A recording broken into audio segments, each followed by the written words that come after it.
말씀의 자리를 이렇게 허락받음에 먼저 감사드립니다.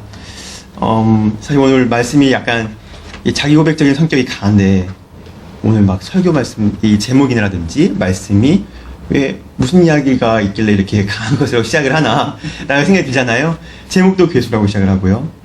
사실 오늘 말씀은 굉장히 좀 공감도 많이 가고 제가 이제 마무리의 자리에서 이렇게 같이 나누고 싶은 말씀에서 이렇게 많은 은혜와 느낌을 받아가지고 준비를 하게 되었습니다. 사실 바울이 굉장한 사람이잖아요. 굉장한 분이잖아요. 그래서 저랑 바울을 비교하려면 전혀 아니고요. 대신 바울이 이제 고백하는 모습이 자기의 과거를 돌아보고 있는 것이지 않습니까? 바울이 굉장히 열심히 했었잖아요. 근데 자기가 열심히 하는 것이 그것이 이제 하나님이라고 생각하고 했지만 예수님 믿는 사람들을 막 잡아 죽이고 막 그 열정이 막 엄청나서 다메섹까지 넘어가는 과정에서 이제 예수님을 만난 거잖아요. 바울은 이제 순간적인 변화를 체험했는데 많은 사람들은 아마 점진적인 변화를 체험하게 될 거라고 생각합니다. 저도 이제 우리 이한교회에서 그 과정 가운데 있었고 거기에 대한 말씀을 함께 나누고 싶습니다. 굉장히 제가 이제 사역을 시작한 것이 이제 유년부 사역을 먼저 시작을 했는데요. 그때가 이제 신학대학원 1학년 마치고 이제 이한교회로 처음 온 겁니다. 1학년 때는요, 어디나 그렇겠지만 굉장히 포부가 넘치고 모든 걸 할 수 있을 것 같고 그런 게 있습니다. 고등학생들도 마찬가지입니다. 고등부를 해보면 1학년 때는 조금만 하면 다 인서울 하는 줄 알아요. 뭐 서울은 다 가는 거지 라고 생각하는 것처럼 이제 서울은 다 가는 겁니다. 어느 데 가냐가 중요한 거지. 1학년 때는 좀 그런 게 있는데 신대원 1학년 때에도 얼마나 이제 서로 막 이야기를 나누잖아요. 그 신학교 안에서. 이렇게 하자, 저렇게 하자, 우리가 이렇게 해야지. 가끔 외부에서 이제 강사님들이 오세요. 오셔가지고 신학생들이요, 막 세상을 변화시키고, 막 이런 이야기 들으면 굉장히 마음을 품고 현장에 온단 말이에요. 와가지고 이제 유년부를 시작을 하는데, 그러니까 이제 어떻게 했습니까? 이 유년부 선생님들 입장에서는 그 당시 유년부 학생들이 한 16명 정도, 17명 정도 됩니다. 애들이 막 뛰어다니고, 작은 애들 가운데에 이제 큰 애가 한 명 더 온 거예요. 어떻게 할 수가 없는 아이가 한 명이 온 거예요. 그러니까 작은 애들은 예배 시간에 막 뛰다니고 떠들면 들어가지고 의자에 앉히면 됩니다. 우리가 예배를 드려야지. 혼내기도 하고 먹을 것도 주고. 근데 이 큰 애는 어떻게 할 수가 없어요. 막 휘젓는데 이제 한 마리의 괴수가 온 것이죠. 근데 이제 어느 정도였냐면 이제 여름 수련회 같은 거 가잖아요. 가면 이제 사역자들 둘러 앉아가지고 이제 여름 수련회 이제 계획도 주고받고 하는데 이제 딱 보시고 이제 담임 목사님께서 예배가 좀 많은 것 같다 라고 하셨는데 안 맞습니다. 그때는 전혀 그런 생각하지 않고 안 맞습니다. 예배는 많이 드린다고 생각하고 가보니까 너무 많아요. 그러니까 너무 선생님들 막 힘들게 그랬던 거죠. 근데 문제는 이제 그 당시에는 그런 걸 전혀 모르는 겁니다. 전혀 모르고 내가 잘하고 있다고 생각하고 열심히 하고 있다고 생각하고 주님은 알아주시겠지라고 생각하고 하는 거죠. 그 유년부를 지나가지고 이제 고등부를 넘어가면서 이제 고등부도 중반 지나가지고서 이제 중요한 깨달음을 알게 됐어요. 오늘 이제 가장 중요한 건 거기에 있는데, 근데 그렇다고 하면 이제 유년부의 시간이 의미가 없었냐고 하면 전혀 그런 것도 아닙니다. 사람이 변화가 이렇게 일직선으로 올라가는 게 아니잖아요. 누적되다가 이제 뜨이고 이제 올라가고 뜨이잖아요. 유년부도 그 과정 가운데 있었는데, 유년부에 정말 중요하게 알게 된 건 두 가지였습니다. 제 내적인 걸 알게 된 거는 이제 고등부 때였고요. 유년부 때는 왜 이 시기에 신앙교육이 중요하다고 하는가랑, 하지만 그럼에도 불구하고 부서 사역에서 내가 모든 걸 할 수 있다고 생각하면 안 되겠구나. 이 두 가지였어요. 애들은 정말로 그대로 믿는 경향이 있습니다. 정말 그대로. 그러니까 만약에 제가 오늘 뭐 천국에 대해서 이야기하면서 여기다 천국 그림 같은 걸 띄우면 이제 어른들은 생각합니다. 저거는 예시지. 그렇잖아요. 저희가 천국이 보이지 않잖아요. 뭐 말씀으로만 돼 있으니까 저거는 예시지. 막 황금길, 막 야자수 이런 그림이 있으면 저 정도로 좋다는 뜻이지. 이렇게 받아들이지만 아이들은 정말로 그런 줄 압니다. 정말로 야자수가 있고 정말로 수정바다 있는 줄 알고 이런 식으로 그림대로 봐요. 그래가지고 그 당시에 신앙을 어떻게 하냐에 따라서 그것이 내재가 되어가지고 나중에 어른의 신앙, 어른까지도 아니죠. 이제 중학교 때부터 이제 자기의 신앙으로 발현되기 때문에 이때의 신앙이 정말로 중요하구나 생각하게 됐고, 두 번째는 그럼에도 불구하고 내가 다 할 수 있는 건 아니다. 그러니까 부서에 다 할 수 있는 건 아니다. 왜냐면은 이제 저희 교회가 유초, 중고 연장선으로 하는 말씀 이 교재 중에 하나가 매일 성경이라는 게 있습니다. 이 매일 성경은 이제 큐티집인데 저학년, 고학년, 청소년에 맞게 다 교재가 다르지만 본문은 같아요. 그래서 이제 같이 보는 건데요. 근데 연초에 이 본문, 이 큐티집을 하는 것을 보면 매일매일 꾸준하게 하는 학생이 있고 조금 느슨하게 하는 학생이 있어요. 근데 그게 연초에 꾸준하게 하는 학생은 연말에도 꾸준하게 하고 연초에 느슨하게 하는 학생은 연말에도 느슨하게 합니다. 근데 그러면은 이제 근데 학생들이 전부 다 같은 설교를 듣잖아요. 그리고 선생님들도 모두 다 열심히 하신단 말이에요. 다 같이.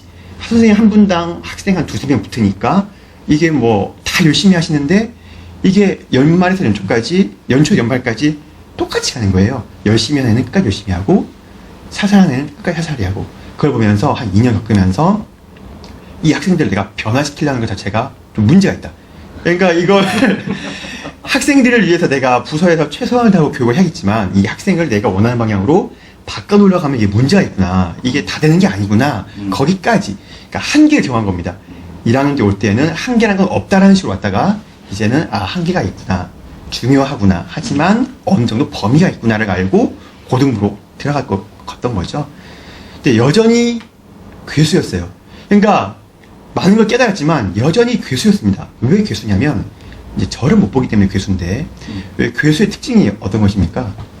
왜 영화 중에 그런 영화 있잖아요. 고질라, 막 용가리 그런 영화 보면 자기가 괴수라고 알면은 괴수가 아닙니다. 괴수라는 걸 모릅니다. 막 도시로 막 들어가잖아요. 들어가가지고 휘젓고 자기가 이제 부수려고 하는 것도 있지만 자기도 모르는 사이에 막 꼬리로 막 건물 막 훑어버리고 막 그러잖아요. 그런 것처럼 전혀 모르는 거예요. 어떠한 가장 큰 문제가 있었냐면은 초보적으로 느꼈던 건 뭐냐면 아 내가 너무나 우리 고등부 학생들을 유년부 학생 대하듯이 하나? 처음엔 그렇게 느꼈습니다. 제 문제가 거기에 있나?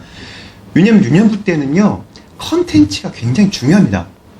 왜냐면 이제 유년부 학생들은 집중력이 약하잖아요. 설교도 10분인데 10분을 다 집중을 잘 못합니다. 못하고 애들은 바로바로 반응을 보여요. 재미없으면 그냥 고개 숙이고 있어버립니다. 고개 숙여버려요. 근데 이제 본인이 재미가 있으면 막 설교 중간에 끼어듭니다. 막 예를 들어서 막 예시로 막 자동차 보여주면 저거 우리 아빠 차예요. 막 그러면서 갑자기 설교 시간에 갑자기 막 그러는 거예요. 막 일어나가지고 갑자기 막 태권도 해버리고 막 설교 시간에 그런 게 있는데 그러니까 그 아이들의 집중을 계속 유지하기 위해서 그림도 보여주고 노래도 들려주고 같이 갑자기 중간에 율동도 같이 하고 이런 식으로 계속적으로 자극을 주는 것을 고등부에도 그대로 이어서 하려고 했던 거죠. 그래서 그림 보여주고 물론 그림 보기가 나쁜 건 아닌데 이게 학생들을 컨텐츠로 프로그램으로 인도하려고 했는데 안 되는 거예요. 1년간 그렇게 열심히 해도 안 되는 거예요. 왜 안 될까? 왜 학생들이 반응이 없을까? 왜 학생들이 별로일까? 여기에 대해서 제가 이제 컨텐츠를 덜 준비해서 그렇다고 생각하고 많은 컨텐츠를 준비했는데 2년차 가면 느낀 건 뭐냐면 제가 이 학생들을 이제 이게 교회가 사람이 모인 곳이잖아요. 우리가 이제 하나님도 계시고 예수님도 함께 하시지만 사람이 모인 곳인데 사람을 전혀 못 보고 사람을 전혀 안 보고 어떠한 대상으로 제가 이렇게 조작을 해야 되는 교육이라는 것을 그런 식으로 이해를 했던 거죠. 거기에 가장 큰 문제가 있다는 것을 고등부 2년차 때 깨달았는데 그것이 바로 제가 괴수라는 것을 스스로 보게 된 계기라고 생각합니다. 오늘 말씀에서 제가 사도 바울이 자기가 이제 실수했던 과거를 회상하면서 내가 몰라서 그랬고 하지만 하나님의 은혜고 이렇게 흘러가잖아요. 거기에 대해서 제가 이제 스스로를 괴수라고 생각하고 모르는 걸 알게 됐다는 것은 교회 안에서 사람을 보게 된 것, 그 계기가 여기에다고 생각하고 제가 이양교회에서 사역하면서 얻게 된 가장 큰 열매가 무엇이냐고 누군가 물어본다면 교회에서 사람을 보게 된 것이다 라고 말씀을 드리고 싶습니다. 고등부 처음 갔을 때는 그렇게 되는 거예요. 학생을 제가 조작해야 되고 어떤 학생들에 대한 일정한 틀이 있는 거예요. 학생은 이래야 된다. 신앙의 학생은 이래야 된다. 이런 틀이 있으니까 딱 예배자리에 나오면 학생들에게 뭘 보겠습니까? 이 학생이 지금 입시가 얼마나 힘들고 뭐 어떠한 문제가 있고 뭐가 좋아하고 전혀 보이지 않는 거예요. 얘가 주중에 매일 성경을 했나? 그런 거 있잖아요. 아주 막 예배에는 누가 늦었지? 예배는 누가 시간 맞췄지? 선생님들에 대해서도 그러한 시각으로 보게 되는 거예요. 학생들한테 이번 주에 연락을 하셨을까? 뭐 그런 거 있잖아요. 막 공과를 다 준비해 오셨을까? 거기밖에 관심 없는 거예요. 이분이 지금 요즘에 뭐 경기가 어려운지 뭐 자녀가 힘든지 막 전혀 관심도 없고 그런 식으로 접근을 하니까 당연히 이제 건물을 휘젓는 괴물처럼 막 부서 휘저어버리는 거죠. 문제들이 발생하잖아요. 그러면 당연히.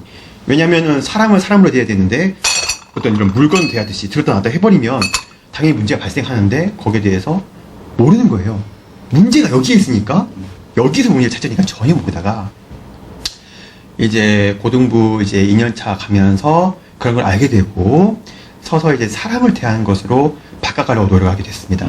그리고 이제 금년 들어가지고서는 그런 부분이 많이 이제 수용이 된 거예요. 그래서 물론 그렇다고 해서 사람 좋은 대로 교회를 이끌어 갈 수만은 없겠지만 하나님과 사람 사이에서 내가 어떠한 중심을 잡아야 하나, 그리고 그러한 기준을 잡아가는 것 가운데에서 사실 이제 지금 제가 4년 10개월 정도 교육부서를 감당했지만 금년이 제일 평안했습니다. 제가 겪어가기에도 그렇고 선생님도 그렇게 느끼실 거예요.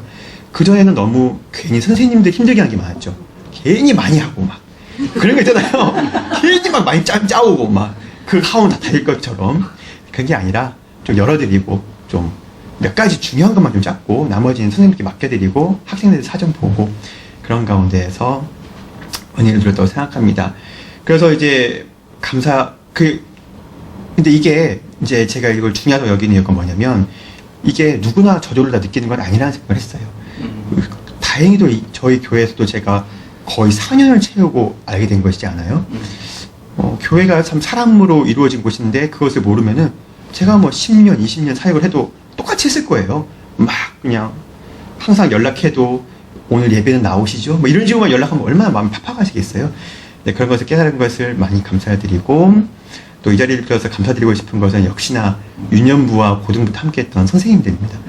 선생님들께서 굉장히 힘드셨을 거예요. 특히 유년부 선생님들께서는 고충이 많으실 거예요. 매번 새로운 전도사님들 오시는데 전도사님들께서 알겠다 싶으면 다른 부서 가시잖아요. 알겠다 하면 다른 부서 가시고 그래서 유년부 선생님들 가장 힘드실 것 같은데 유년부 선생님께 많이 감사 말씀 드리고 싶고 또 고등부에서도 많이 참아주시고 그리고 많이 조언을 많이 해주신 선생님들 그리고 함께 하신 사역자분들 그리고 무엇보다 가장 이 자리에서 감사드리고 싶은 분은 담임 목사님입니다. 아까 말씀드렸듯이 어디 담임 목사님께 처음 여름수련회 갈 때 분명히 말씀해 주셨거든요. 예배 5번 너무 많다. 여름수련회 가서 예배 5번을 준비한 거예요. 처음과 마지막이면 될 것 같은데 지금은 그렇게 하는데 그때 당시에는 아닙니다 목사님 5번 할 수 있습니다. 갔다가 너무 고생하고 근데 계속 참아주시고 또 부서 맡겨주시고 틈틈이 목양술로 불러가지고 조언도 해주시고 이때는 이게 좋은 거지 이때는 이렇게 하는 게 좋은 거예요 이렇게 말씀해 주시고 저 같으면 제가 지금 생각해보면 얼마나 마음이 제가 담임 목회자였으면 굉장히 힘들었을 것 같아요. 부서를 휘젓는데 이 교육자가 너무 힘드셨을 것 같은데 오래 참아주셔서 너무 감사하고요. 어느 사역자에게나 첫 사역지가 가장 이게 마음에 추억으로 남는다고 합니다. 예. 그렇죠. 누구를 이렇게 좋아하는 것도 첫사랑이 가장 기억에 남듯이 저희 이한교회가 저에게 있어가지고서 가장 기쁜 추억을 남을 것이라고 생각하고 또 우리 선생님들, 또 우리 사역자분들, 그리고 우리 학생들 가장 기억에 남을 것 같은데 이 자리를 빌어서 제가 이제 그렇게 함부로 제가 이런 말할 자리는 아닐 수도 있지만 하나님의 은혜가 계속 함께하고 주님의 사랑이 풍성한 교회가 되기를 항상 마음에 품으면서 그다음에 이 자리에 이제 다음 주까지 있잖아요. 그래도 늘 기도로서 함께하면서 우리 이한교회와 몸은 떠나 있어도 마음을 함께하는 사역자로 열심히 사역하고 항상 기억하겠습니다. 오늘 말씀의 자리에 함께해서 너무나 감사하고 하나님과 교회에 은혜를 돌리겠습니다. 감사합니다.